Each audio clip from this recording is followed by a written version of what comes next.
Do you know how to go from single to married bliss? Well, I don't know either. I always say I am single by choice. It's just not my choice. But seriously, why finding love for marriage is so hard? Wouldn't it be nice if finding your mate was just like assembling a piece from IKEA? A step-by-step process? Well, finding the one might not be quite that simple, but with the advice from Love Factually, we can approach it with a step-by-step process. You know, I have read so many books about love, but for some reason, this is my favorite one. It was just such an easy to read book, and I loved it so much. And I bet if you are single, you're gonna love it too.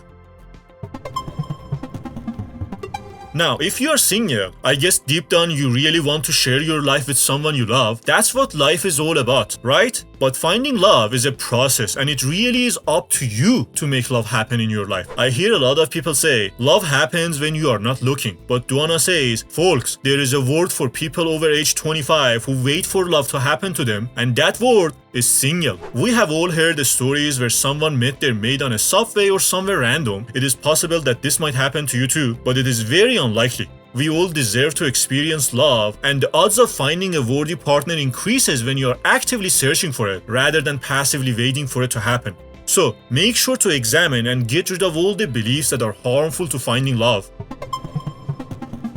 Next step, Duana recommends creating a list of what you want in a partner. It's basically your wish list. Write as many traits as you like and don't hold back. What physical traits are you looking for? Would you like for them to be fit? What about character traits? Do you want someone adventurous or reliable? Easygoing or intense? Funny or serious? Is it important that they are well educated or come from a stable, loving family? What interests and passions must they share with you? What else is on your wish list? Dream in detail. Dream in color. Dream big. Now, it might seem strange or maybe even a little selfish to write this long list of what you want, but think of it this way. As with any goal or anything you want to have in your life, it helps to be crystal clear about exactly what you're looking for. Only by having a clear vision, you can bring that into reality. The same goes for relationships. So, even though this might feel strange, it's a great first step to bring you closer to what you want. Once you have your list, reorder it into two main categories: must-haves and wants. This helps you to identify qualities that are non-negotiable for you. If you're a vegetarian and there is just no way you would feel comfortable dating a meat eater, that could be a must-have for you. Okay, now that you have your list, how do you go about finding that ideal mate? Hint, look somewhere close. Duana uses science-backed data to suggest 4 main ways to meet your mate, called the Big Four. The first 2 are, use the friends and family plan, and leveraging the law of proximity. Basically, you're tapping into the opportunity to look within your close circle to find your mate. Before online dating, this is basically how people met each other, but nowadays it is mainly overlooked. The third way is to find your future in your past. Maybe there is someone you know from the past who might be relevant for where you both are right now in your lives. And finally, the last way to find your mate is to fish with a net. The internet. Online dating has become very popular, and the Harris survey found that over a third of Americans who married between 2005 and 2012 met their partners online. And I think in 2023, the numbers are even higher, and this trend will increase even more in the future. So don't miss out on the online dating opportunity to meet your partner. You can use one or all of the Big Four ways to meet your mate. Duana says, seek, and the odds are high that ye shall find. Don't look, and you're basically making the decision to remain single. Now, let's consider how to make sure you're allowing the right relationship into your life. It's clear that you need to have some boundaries when it comes to your love life and with whom you choose to enter into and stay in a relationship.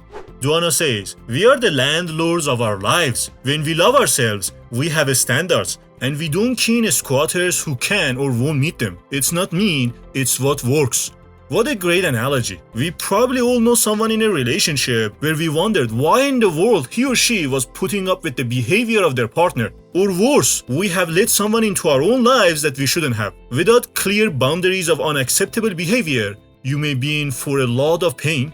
You remember the list you created for your ideal partner? Duana suggests having 4 must-have traits. And here they are: lovingness, loyalty, kindness, and intelligence. These 4 traits might form a basis of a boundary that must exist in your relationship. For example, if you are in a relationship where kindness or loyalty is missing, it's time to revisit whether that relationship is right for you. And by the way, look for clues from your partner's past. If they have been disloyal in the past or are nasty to their ex, that could be a big warning sign that their past behavior is likely to be repeated. Maya Angelou used to say, the first time someone shows you who they are, believe them. Another helpful boundary to consider is to make sure you are with someone who wants the same kind of relationship as you want. If you are looking for a life partner, but they are just dating for fun, there is obviously going to be some conflict there if you didn't set the boundary up front and looked for someone with similar relationship goals. I had a friend that used to say, instead of getting married again, I'm going to find a woman I don't like and just give her a house. I told him, why not set some boundaries instead? That's easier. Remember to be a good landlord when it comes to your relationships. Duana says, be choosy. Choose someone who fully chooses you.